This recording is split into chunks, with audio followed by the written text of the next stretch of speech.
Résidant dans le monde souterrain, il a pour rôle de garder le Styx, le passage vers les enfers. Armé d'un sceptre, ce dieu barbu est le gardien du royaume des morts. Mais connaissez-vous réellement Hadès?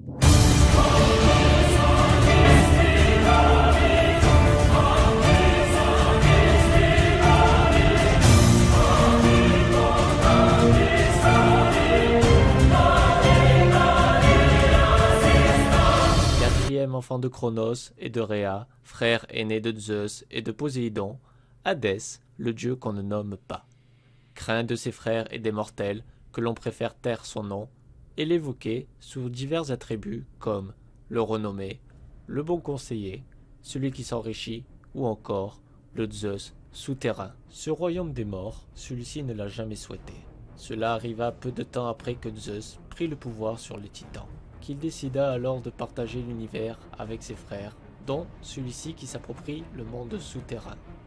Dans les entrailles des enfers, entouré de divinités et de ses messagères, Hadès y règne en tenant un sceptre, comme tout roi régnant sur les âmes des défunts. Ayant comme gardien Cerbère, un immense chien à 3 têtes, chargé de surveiller la porte des enfers, celui-ci est perfide, attire les âmes des défunts en les flattant. Mais une fois passé le seuil du palais de son maître, il ne permet plus à quiconque de sortir, dévorant tous ceux qui tentent de s'échapper. Une fois les âmes jugées, ils emprunteront l'un des 3 chemins qui serpentent à travers le royaume des morts. Le premier est le champ de l'asphodèle, où résident les âmes qui n'ont commis ni crime, ni action vertueuse, qui y séjournent éternellement sans but. Le deuxième chemin est le Tartare, le lieu le plus profond, où résident les pires criminels, les titans, les géants et les hécatonchires, tous ceux ayant défié Zeus. Et le dernier, une minorité emprunte ce chemin qui amène un petit paradis nommé les Champs-Élysées, où la douleur est inexistante, la jeunesse est éternelle, et où il fait bon vivre, où règnent les âmes des morts fortunés. Hadès possède toutes les richesses du monde souterrain, mais ne dispose de rien à la surface. Aucun temple, aucun autel, seulement des sacrifices animaux sacrifiés en nombre pair, dont la tête tournée vers le bas. Il se sent seul, personne ne vient le voir de son plein gré. Il n'est au courant de rien, du monde supérieur, ni même de l'Olympe.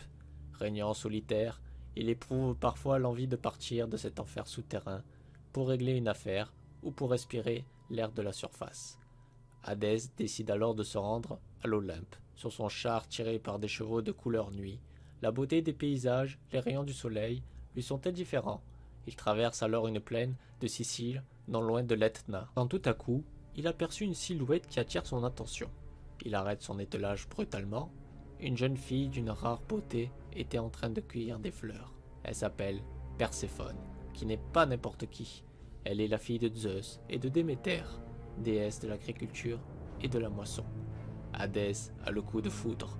Il pourrait bien l'enlever, mais n'est-elle pas la fille de son propre frère? Il continue alors sa route. Il arrive à l'Olympe.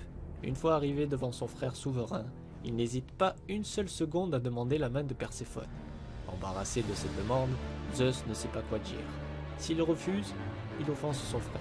S'il accepte, Déméter lui pardonnera jamais. Zeus réfléchit. C'est alors qu'il lui répond « Je ne peux ni t'accorder, ni te refuser mon consentement », lui dit-il. Hadès s'en va. Il remonte sur son char et s'en va direction la plaine de Sicile, en espérant que Perséphone soit toujours là. Elle est là, accompagnée de nymphes.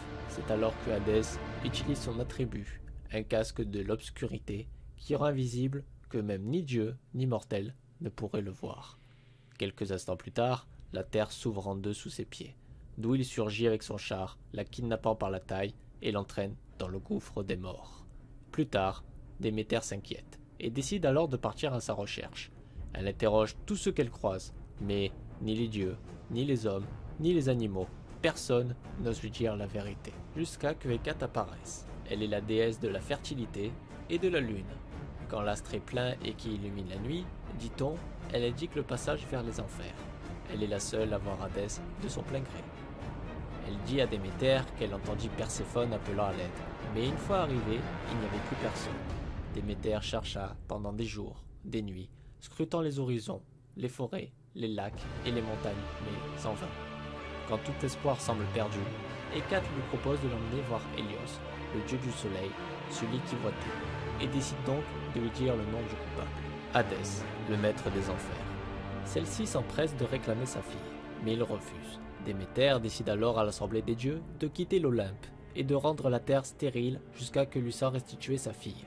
Du jour au lendemain, la moisson meurt, les plantes et fruitiers meurent, la famine s'installe et fait ravage dans le monde des hommes. Zeus ne sait quoi faire. Dieu et déesses tentent de la convaincre, mais sans succès.